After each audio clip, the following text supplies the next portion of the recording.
ठरलं तर मग मालिकेच्या 6 डिसेंबरच्या भागामध्ये आता अश्विनला रियाच्या प्रकरणातून बाहेर काढण्यासाठी सायलीने प्लॅन रचल्याप्रमाणे आता सर्वच जण अश्विनच्या बालपणीच्या सर्व काही व्हिडिओज पाहत असतात। तेव्हा प्रताप आता बालपणीची अश्विनची आठवण सांगत म्हणत असतो की हा ना, याला लहानपणी जर नवीन कपडे आणलेले असायचे ना, त्याचवेळी हा ज्यावेळी ते नवीन कपडे घालायचा ना, तेव्हा तो परत काढायचाच नाही।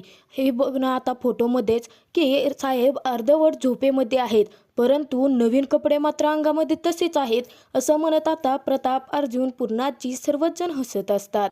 तर कल्पना म्हणते की हो, आणि त्या रात्री हा झोपल्यानंतर मग मी याचे कपडे बदलले होते। तेव्हा आता सायली अश्विनकडे पाहतो, पण अश्विनची काहीच याच्यावरती रिॲक्शन नसते।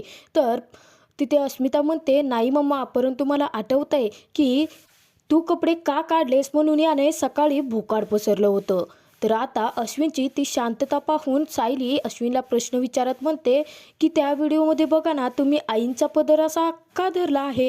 तेव्हा आता अर्जुन म्हणतो की नेहमीप्रमाणेच हट्ट करत असेल मम्माकडे, दुसरं काय काय असणार आहे। तर पूर्णाजी अर्जुनला म्हणते, अरे अश्विन लहानपणी खूप गुणी बाळ होता, तो कधी हट्ट करत नव्हता, खूप समजूतदार होता तो। तेव्हा आता अर्जुन म्हणतो, हां, कारण हट्ट करण्याची जिम्मेदारी तर अस्मिताताईकडे होती ना, आणि आताही तेच करते ती। तेव्हा अस्मिता म्हणते की गप्प बसा अर्जुन आणि पूर्णाजी, हे दोघेही मला सतत टार्गेट का करत असतात ग, असं म्हटल्यानंतर तिथे परत आता अर्जुन, पूर्णाजी, अस्मिता हसत असतात। तेव्हा अश्विन मात्र त्याच्या व्हिडिओमध्ये गुंतलेला असतो आणि ते पाहत असतो। तर कल्पना लहानपणीच्या त्याच्या आठवणी सांगत म्हणते, हे बघ, आता मी चपात्या करत असायचे ना, तेव्हा कणिक मळल्यानंतर गोळे सुद्धा तोच करून द्यायचा, आणि त्याचा हट्ट असायचा की तोच गोळे करून देणार, मग मी चपात्या लाटायच्या। आणि त्या व्हिडिओमध्ये तो पदर पकडून असायचा ना माझा, ज्या वेळी मी पूजा करायचे तेव्हा त्याला नैवेद्याची साखर हवी असायची, म्हणून तो माझा कायम पदर पकडून असायचा। तेव्हा कल्पना व्हिडिओकडे बोट करत म्हणते, आणि हे बघा ना, कारण मी ज्यावेळी भाजी सुद्धा करायचे नाही, तेव्हा आता भाजी सुद्धा यालाच हलवायची असायची, कारण त्याला मला प्रत्येक कामामध्ये मदत करायला खूपच आवडायचं।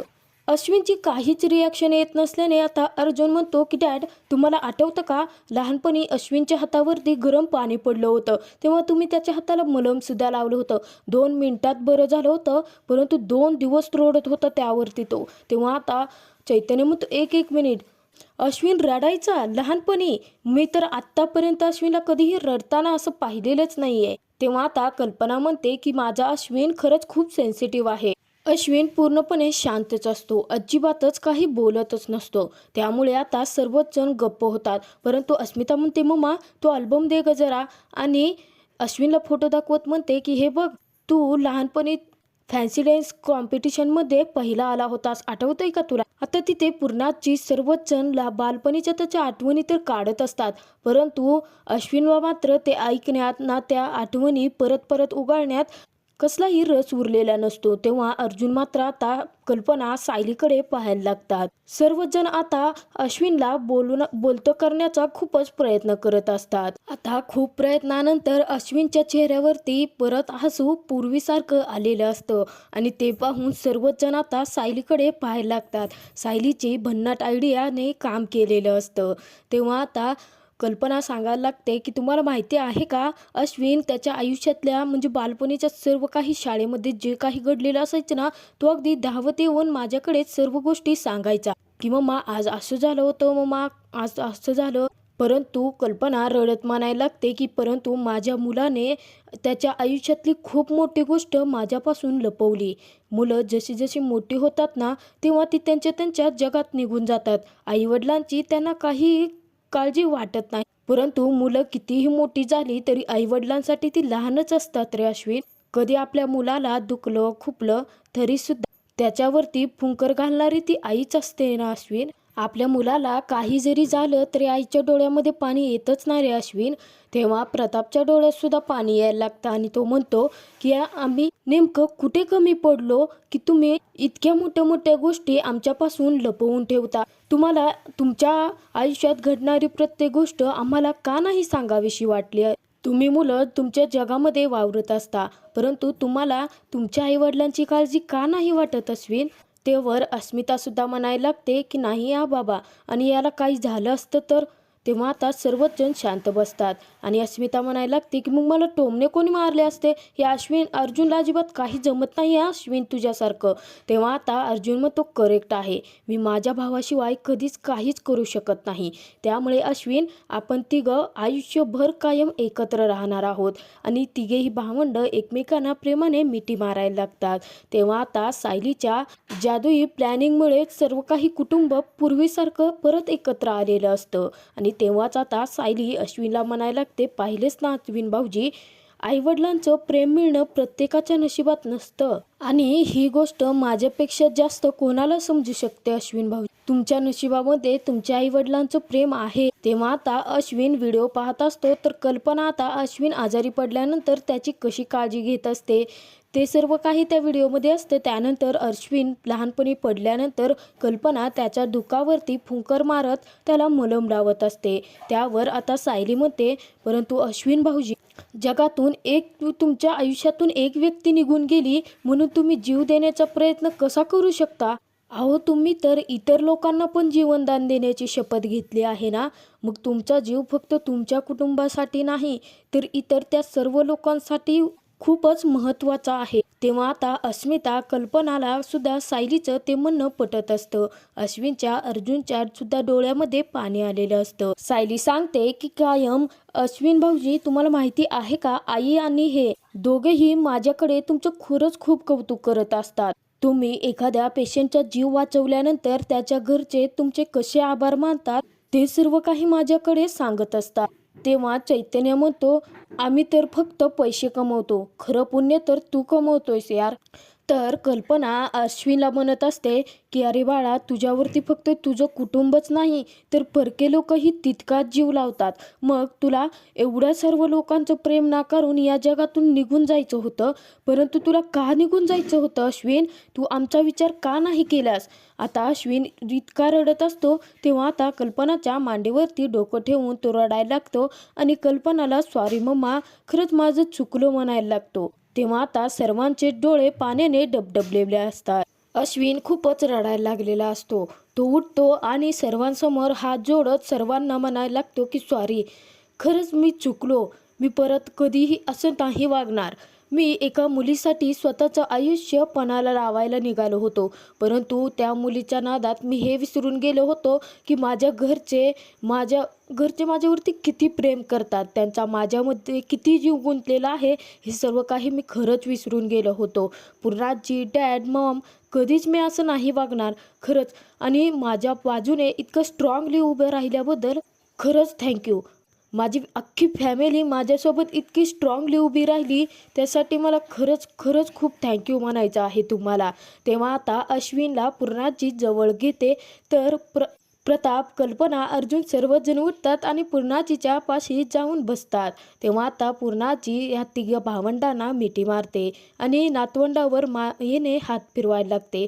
तेव्हा आता सायलीच्या डोळ्यामध्ये अश्रू असतात. सायली प्रेमाने ह्या सर्वांकडे पाहायला लागते.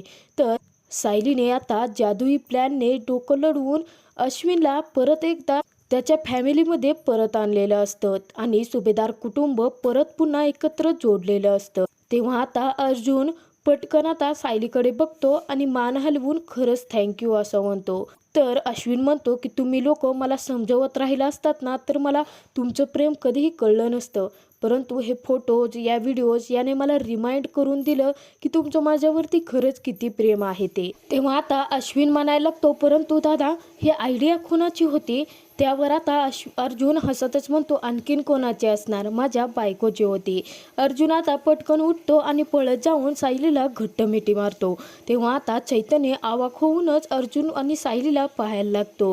तर अखेर आता सायलीने अर्जुनला प्रेमाची, नात्याची जाणीव करून दिलेली असते आणि अश्विनला सुद्धा आता परत एकदा त्याच्या फॅमिलीमध्ये पुन्हा एकत्र जोडलेलं असतं. तर त्यानंतर सकाळी ज्यावेळी सायलीने रूम तर आवरून खालती कामासाठी गेलेली असते, परंतु अर्जुनला आता सायलीला भन्नाट सरप्राईज तर द्यायचं असतं. त्यामुळे अर्जुन सर्व ठिकाणी पसारा करतो आणि प्रत्येक ठिकाणी थँक्यूचं लेटर लिहून ठेवलेलं असतं. तेव्हा आता सायलीची हाक ऐकताच अर्जुन पटकन बाथरूममध्ये जाऊन लपतो. सायली म्हणते, आत्ताच तर मी पसारा आवरला होता, यांनी अजून परत पसारा केला का? असं म्हणून सायली वैतागते आणि परत एकदा सर्व काही पसारा आवरायला लागते. ज्यावेळी अर्जुनचा शर्ट आता सायली ठेवत असते तेव्हा सायलीला थँक्यूचं लेटर भेटतं. सायली एक अचंबित होते आणि थँक्यू. त्यानंतर सायली उशी आवरायला लागते. तिथेही सायलीला थँक्यूचं लेटर मिळतं. नंतर अर्जुनच्या फाईल्स ठेवत असताना सुद्धा अर्जुनने तिथं थँक्यूचं लेटर लिहून तिथे त्याच्यावरती गुलाब ठेवलेलं असतं. तेव्हा आता सायली म्हणते थँक्यू थँक्यू थँक्यू, एवढे थँक्यू, परंतु हे कशासाठी? तेव्हा आता सायली आश्चर्यचकित होऊन हसत आता त्याकडे पाहायला लागते आणि अर्जुन बाथरूममधून डोकावून हे सर्व काही पाहून खूपच खुश असतो. अचानक सायलीचं लक्ष अर्जुनकडे जातं आणि सायली म्हणते बरं हे असं आहे का? आणि सायली आता गपचूपपणे जाऊन रूममध्येच लपलेली असते. तेव्हा अर्जुन बाहेर वाकून पाहतो, परंतु सायली त्याला कुठेही दिसत नसते. तेव्हा अर्जुन म्हणतो मिसेस सायली गेल्या पण. आणि त्याचवेळी सायली अचानक अर्जुनच्या समोर येते. तेव्हा आता अर्जुन तिथून पळ काढण्याचा प्रयत्न करतो, तर सायली म्हणते हे सर्व काय आहे? तेव्हा आता अर्जुन जरासा घाबरतो आणि म्हणायला लागतो, नाही, यावेळी माझ्या डोक्यामध्ये गडबड घोटाळा सुरू होता ना, म्हणजे तुम्ही मला थोडं समजावलं, अश्विनला थोडं समजावलं, परत पूर्वीसारखी फॅमिली करून दिलीत ना, त्याबद्दल हे सर्व काही थँक्यू.